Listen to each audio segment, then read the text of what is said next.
कागजात नामजदगी नुसरत हुए कि इल्ज़ाम लगाया कि अकामा के वो होल्डर है, क्या कहेंगे आप? देखिए, ये तो हमें अंदाज़ा था पिछले तकरीबन 10-15 दिनों से हमें बताया जा रहा था कि आप लोगों के कागजात जो है वो रिजेक्ट होंगे और बीएनपी का इस दफ़ा जो है बीएनपी को का रास्ता रोकने की कोशिश भी करेंगे। लेकिन हम पुरुम्मीद थे कि हम अवाम हमारे साथ है, बलूचिस्तान के लोग हमारे साथ हैं, बलूचिस्तान की माँओं बहनों की, बलूचिस्तान के बुज़ुर्गों की दुआएं हमारे साथ हैं।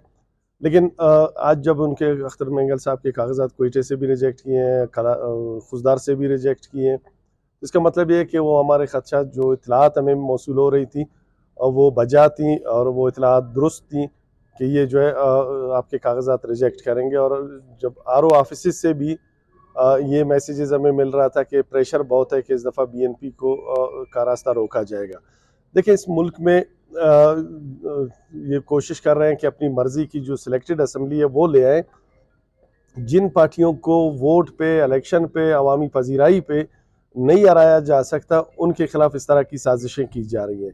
अब इसमें देखते हैं, हम यहाँ से फैसला तो लेकर जा रहे हैं, आगे जो आर ओ का फैसला है इसको हम लेके जा रहे हैं। पार्टी इस पे फैसला करेगी कि फर्दर पार्टी का जो लाइन ऑफ एक्शन है वो क्या होगा और पार्टी इस पे क्या रद्द अमल करेगी।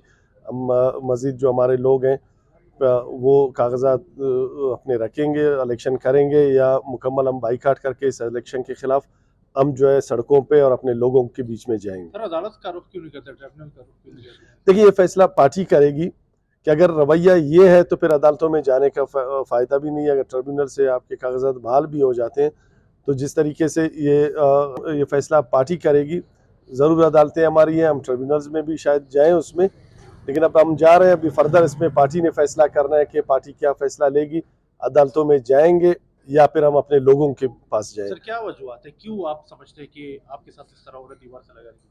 देखिए, बलूचिस्तान में जो भी बलूचिस्तान के हकूक़ की बात करेगा, बलूचिस्तान में होने वाले जुल्म और ज़्यादतियों की बात करेगा और इस मुल्क को एक जमहूरी मुल्क देखना चाहेगा और इस मुल्क में इस्टेब्लिशमेंट की मुदाखलत के खिलाफ जो लोग सोचते हैं या बात करते हैं, उनके साथ ही होगा और इसके लिए हम ज़हनी तौर पे तैयार थे। ठीक है, थैंक यू।